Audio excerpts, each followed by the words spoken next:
All right, guys, I know this is a little off kilter, and this is more of a between X's and O's, but I'm going to show this one play, but make sure you stay to the end so I can show way more plays of how good he was in this game. After watching a lot of Sam Hartman film and seeing this exact play earlier in the season, a lot of people have been asking me, why do you have Sam Hartman rated as your #1 quarterback? Well, because of the system that he ran and how well that he ran it. If you go back and watch this Ohio State game, and the reason why I point this out is because Ohio State had a top 5 defense in college last year. This play in particular was just outstanding. And playing in a pro style offense, for those that know, the quarterback has to win not only with his eyes, but with his arm. And this is a perfect example of a well executed pass that was a little risky in the way that he put it, but it was absolutely the right read, and this play couldn't have developed without him selling the play. So this is 2nd and 7, down on their own 7, and what you're going to see here is kind of like a double screen pass is what we used to call it, but you're going to see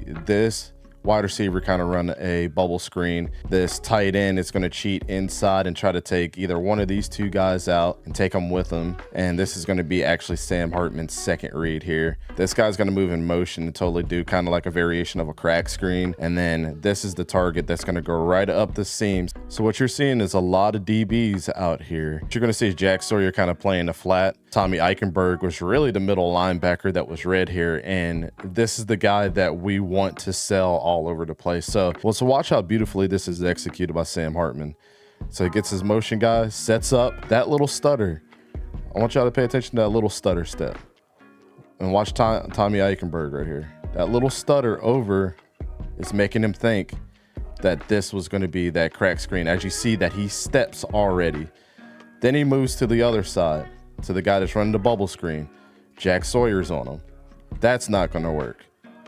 Feeling the pressure from 44 here, but there's one guy that he left wide open, and this is all 𝗕𝘂𝘀𝗀𝗀𝗀𝗀 was trying to keep this zone covered, but he was so confused on making the play in the flats that he did not worry about that this safety was up top. The reason why this is also important is because this safety also gets pulled in by this corner for this cornerback help. This nickel cheats down because he thinks that this is a screen pass and this corner. And then we also have this safety up top that's going to take care of this wide receiver here. So this is a disguise cover 3.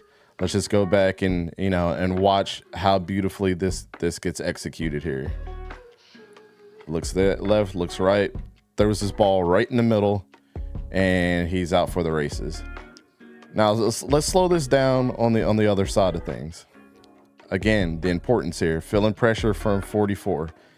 He's going to be the hot read. You see that jab step to sell it. 𝗕𝘂𝘀𝗀𝗀𝗀𝗀 is the one we got to sell with our eyes and our motion here. He's moving up top. We got him. Now we got to cheat this other outside linebacker to make sure he's coming down. Jack Sawyer is still focused on this screen pass over the middle and just forgets the wide receiver that's up the seam. He places the ball perfectly. And this is the type of stuff that's beautiful from Sam Hartman. Great pass, great footwork in the pocket, great play of selling the important players on that they think it's going to be a not only 1 and 2 passes, but there was 3 different passes that he could have went to here. And he sold the first 2 passes and read through his progression and got to that 3rd level of the field. This is what makes Sam Hartman so great, man. I don't know why this kid is, slipping so far down the draft boards. I know his numbers aren't perfect. First-year quarterback in Marcus Freeman's offense, second-year head coach, came in. Can you name a wide receiver that was on their team that was actually really good? Audric Estime, and the second half of the season kind of had a collapse. So the only person that, and to be fair, Joe Alt didn't have a perfect game in this game. He missed several blocks, and 44 was eating him up on that left side a lot of the time. So when you think about the whole package, man, this is what you're getting out of Sam Hartman. I know this is just one play, but watch this whole game. Sam Hartman was absolutely dialing some passes up down the field, and they got away from that, and it hurt him in the end. This is the type of stuff that you're getting. Thanks for hearing me ramble, guys, but this is just a beautiful play executed, and one of the many things that you're going to get for Sam Hartman, and how I feel like he's not getting enough love in this draft.